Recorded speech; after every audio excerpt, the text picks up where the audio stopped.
Hello everyone. Today we talk about how to fix the app of Toluna.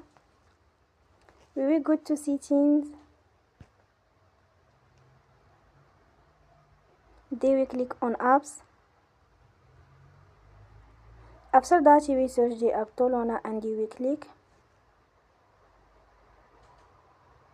Then you will on for stop. After that you will go to storage. Then we click on clear cache.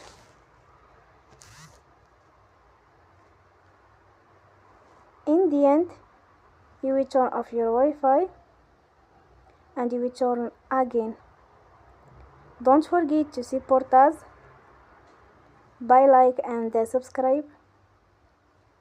See you next time and thank you for watching.